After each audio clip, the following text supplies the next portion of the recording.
Bonjour, dernière séance sur la Deuxième Guerre mondiale, après avoir vu donc la guerre d'anéantissement avec la bataille de Stalingrad, le génocide des Juifs et des Tziganes avec l'exemple du camp d'extermination d'Auschwitz, et la France dans la guerre avec la collaboration et Pétain et la résistance de De Gaulle.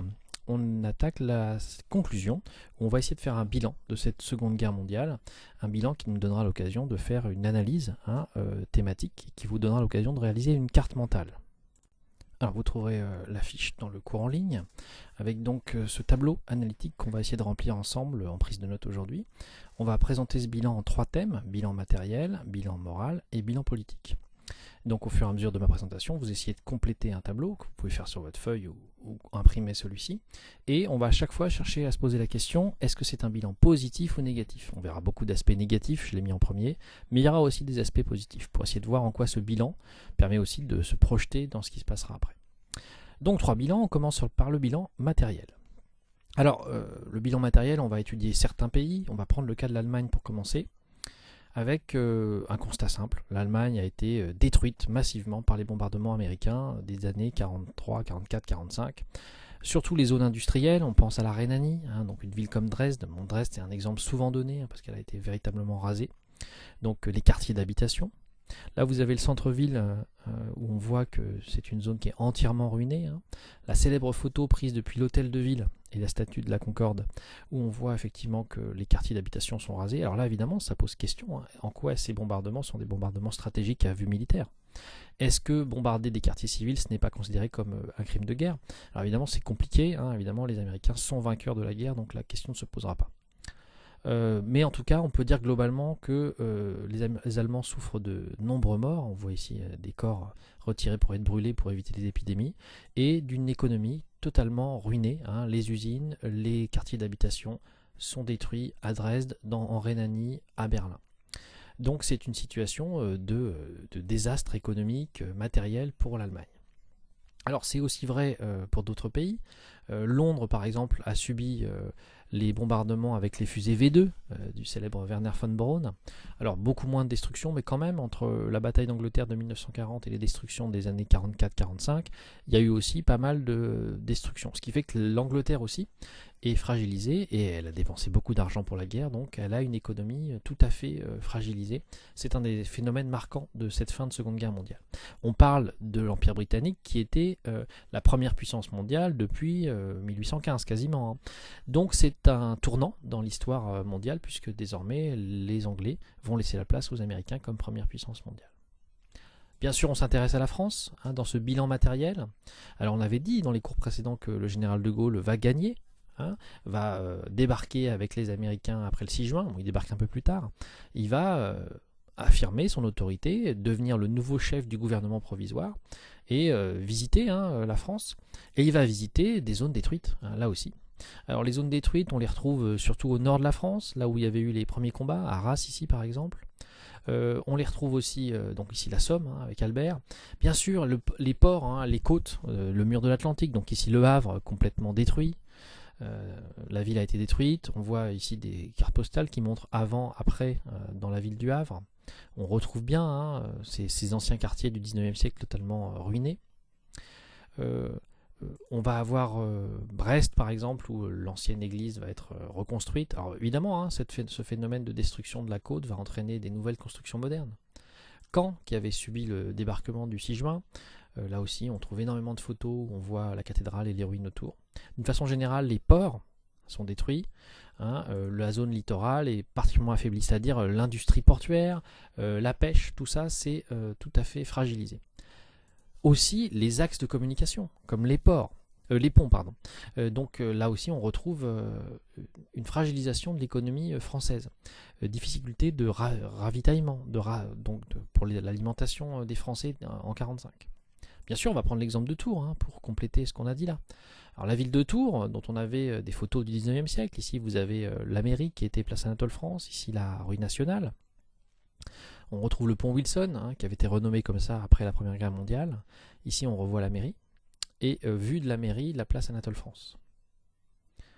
Et puis, cette mairie qu'on retrouve ici va être entièrement rasée par 2 bombardements successifs D'abord, les bombardements de 1940, les bombes incendiaires des Allemands, qui vont complètement ruiner le haut de la rue nationale. On retrouve ici la mairie. Là, la rue nationale, ancienne rue royale. Et puis, d'autres quartiers d'habitation de Tours, ici, près de l'avenue de Gramont, la rue Galpin-Thiou. Une vue d'ensemble où on voit ici la place Anatole France, l'église Saint-Julien, puis autour, vous voyez, toute cette zone entièrement ruinée. Autre photo encore plus haute où on reconnaît ici la cathédrale, ici la place Anatole France, et donc tout le haut de la rue nationale, ici, qui a été bombardé. Et donc la mairie qui se trouve ici va être déplacée dans le bâtiment de la place Jean Jaurès. Sur ce plan, on voit bien en rouge les zones qui vont être reconstruites. Et donc, comment est-ce qu'une ville a pu être fragilisée Vous avez aussi les quartiers industriels ici, Imprimerie MAM. Et puis du côté de la gare, on verra, et de Saint-Pierre-des-Corps, toutes les zones industrielles qui avaient été ruinées. Alors, premier bilan, matériel, aspect négatif, on peut le rappeler, donc destruction de nombreuses villes, en France, en Allemagne, en Angleterre, qui étaient des grandes puissances économiques. Destruction d'industries, d'usines qui étaient stratégiques pendant la guerre, d'axes de communication. Tout ça fait que l'économie de ces pays européens, qui étaient les grandes puissances européennes et mondiales du 19e siècle, est affaiblie. On retrouve d'ailleurs cet affaiblissement, conséquence de cette guerre, avec le rationnement qu'on va retrouver en Europe jusqu'aux années 1949. Vous avez ici des tickets de rationnement français pour le pain, mars 49, ici pour les denrées diverses, juin 48. Donc à cause des difficultés d'approvisionnement, à cause des infrastructures économiques ruinées, eh bien on est rationné en Europe et en France, on n'a pas assez à manger. Les habitations sont problématiques, on va avoir des bidonvilles, les célèbres bidonvilles de Nanterre, et puis jusqu'aux années 60, on trouvera des bidonvilles ici par exemple à Saint-Denis. Et donc effectivement, dans notre tableau, on peut le rajouter, dans le bilan matériel, les bidonvilles, la destruction des habitations et le rationnement de la nourriture. Alors, est-ce qu'on peut trouver des aspects positifs à ces destructions? Eh bien oui, parce que qui dit destruction dit reconstruction. Et ces reconstructions vont créer un élan économique nouveau. Et bien sûr, elles vont être l'occasion pour les Américains d'affirmer leur nouvelle supériorité. C'est le moment du plan Marshall de 1947, avec l'Amérique, les États-Unis, qui vont livrer massivement du matériel aux Européens. Donc, comme vous voyez ici, des tracteurs, des véhicules, ici à Londres, et aussi qui vont reconstruire des bâtiments, fournir des moyens de reconstruction, aussi loger de manière provisoire les populations avec ces maisons toutes prêtes qu'ils vont apporter. Ce qu'on retrouve, ceux qui connaissent un petit peu, ces paysages des années 60, un petit peu partout en France, il y avait ces maisons comme ça, toutes prêtes pour pouvoir loger les populations. Ce plan Marshall, d'ailleurs, s'accompagne de certaines conditions. Vous le savez, les Européens seront aidés par les Américains à condition de devenir leurs alliés militaires et d'accepter un certain nombre de conditions qui sont, par exemple, l'importation des produits culturels américains, cinéma. Et donc, ce qui fait que on a un phénomène d'américanisation de l'Europe à ce moment-là très très net. Et on en reparlera avec la guerre froide. Alors, deuxième bilan, le bilan humain et moral. Bilan humain et moral, pour voir que globalement, le monde va être choqué par cette guerre, choqué de découvrir les horreurs de cette guerre. Ici, vous avez un petit graphique qui propose un bilan de 80 millions de morts, bilan très discutable. Il y a énormément d'historiens qui se battent là-dessus. On va dire qu'en gros, c'est entre 50 et 80 millions de morts. On voit quand même qu'il y a beaucoup plus de civils que de militaires, que certains pays sont très durement touchés, l'Union soviétique, la Chine, et en particulier en termes de civils. Alors bien sûr, l'Union soviétique, on ne reviendra pas sur la politique de Staline avec son refus de reculer, son obligation pour les soldats de faire face à moins d'être exécutés. Donc évidemment, cela participe aussi de la politique et de la dictature stalinienne. En tout cas, énormément de morts, donc des populations traumatisées, et des populations traumatisées par la façon dont sont morts, en particulier les civils. Bien sûr, on pense à la découverte des camps de la mort. Je vous épargne les photos horribles, mais je vous rappelle quand même que les Américains et les Soviétiques vont découvrir des camps à l'abandon, avec des corps partout, vont être obligés de les brûler, parfois même de les déplacer avec des bulldozers. On connaît les images dans les documentaires.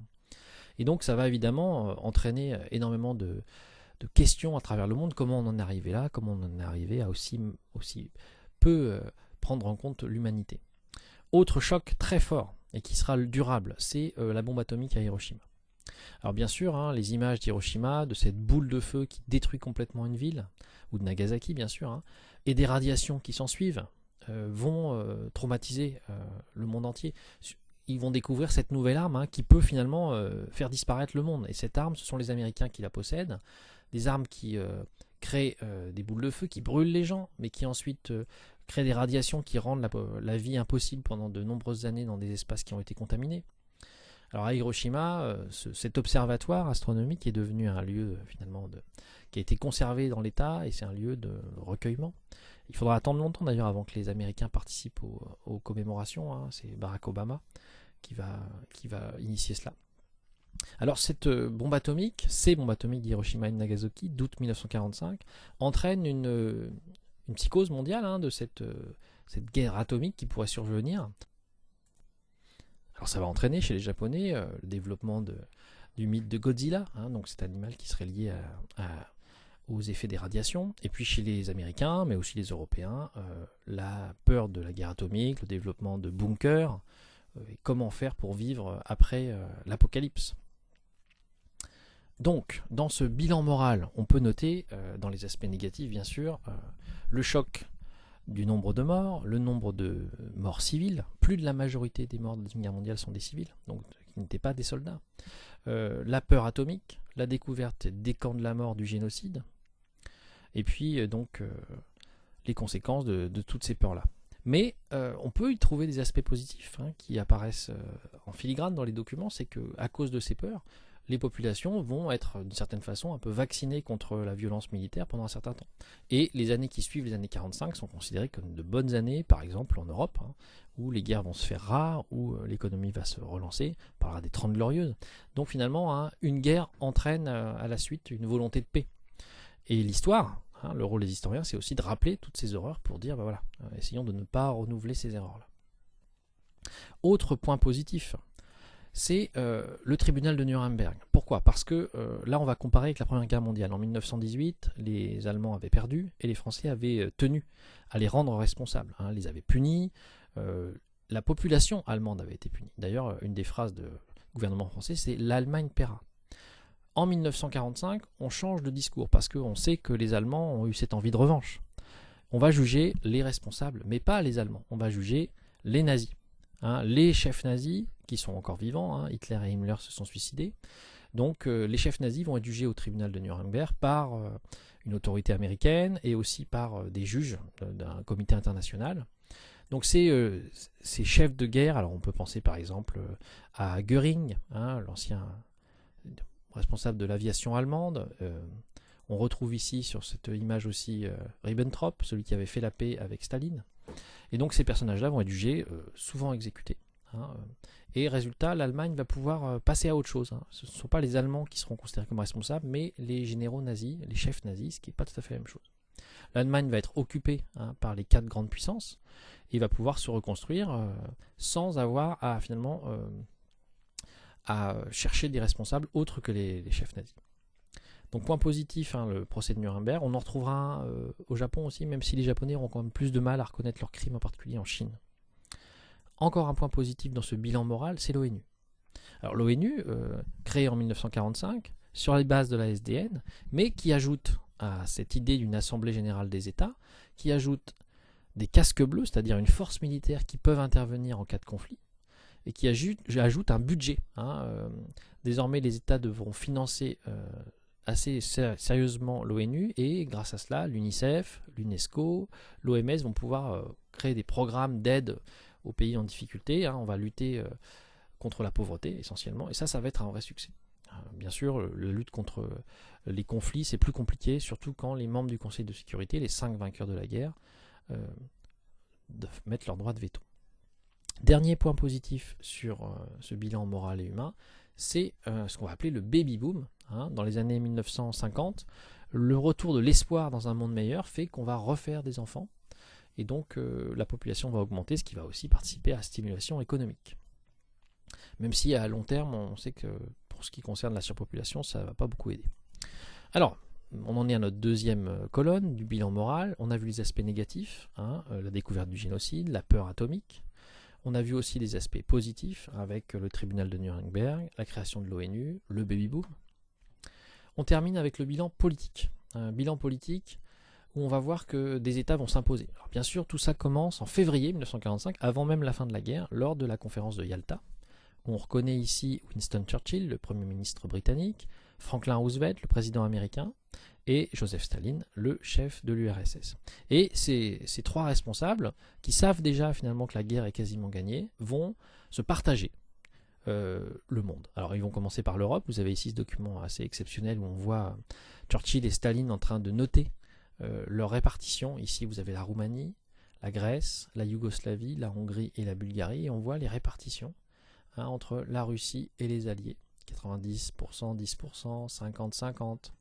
Ça va donner une sorte de partage de l'Europe. Et on voit sur cette carte que l'URSS va donc garder les territoires annexés lors de son accord avec Hitler en 1939, les pays baltes par exemple, et va aussi prendre le contrôle d'une grande partie de l'Europe de l'Est. Par contre, les Alliés, États-Unis et Anglais, vont garder le contrôle de l'Europe de l'Ouest. On le verra d'ailleurs avec les reconstructions. Alors ça, bien sûr, être la base d'un futur conflit, la guerre froide, où on retrouvera une opposition entre les États-Unis et l'URSS à l'échelle mondiale. Mais ça, on en parlera dans le prochain chapitre. Dans ce bilan politique, donc un partage de l'Europe, qu'on peut voir comme d'une certaine façon un point négatif, même si on a vu pour les Américains, ils vont aider la reconstruction. Autre élément à prendre en compte, c'est l'extrême popularité des communistes, de Staline, en France par exemple, et du Parti communiste, qui va s'affirmer comme le parti des fusillés. Ici, vous voyez cette affiche pour une élection, 75 000 communistes ont été massacrés par les Boches, ou assassinés par les traîtres de Vichy. Et ça a de l'importance parce que lors de la constitution du gouvernement provisoire, en 1944, avec De Gaulle, eh bien, les communistes vont avoir une place importante. Et ils vont donc participer à l'élaboration de lois sociales importantes, comme la sécurité sociale de 1945, ou les nationalisations. Donc on va avoir une politique proche d'un modèle communiste dans les années 40, fin des années 40 en France. Bien sûr, dernier élément de ce bilan politique, c'est les États-Unis, qui s'affirment comme la première grande puissance. Leur territoire n'a pas été touché par la guerre, donc leur économie s'est énormément développée, déjà pour fournir l'effort de guerre, mais ensuite pour la reconstruction, et ils sont désormais une puissance économique qui va s'affirmer de plus en plus, jusqu'à être encore aujourd'hui la première puissance mondiale. Donc dans le bilan politique, bilan positif bien sûr avec la puissance américaine, avec les lois sociales influencées par les communistes, bilan politique négatif aussi à cause du partage de l'Europe entre les nouvelles grandes puissances. Ce qui sous-entend aussi un affaiblissement très net des anciennes puissances européennes, la France, le Royaume-Uni, l'Allemagne, qui étaient les trois grandes puissances de l'Europe au XIXe, sont affaiblies, sont soumises à de nouvelles grandes puissances, deux grandes puissances mondiales qui sont les États-Unis et l'URSS. Avec cela, vous avez donc votre tableau à compléter et à partir de ce tableau, une carte mentale à réaliser pour le devoir de vendredi.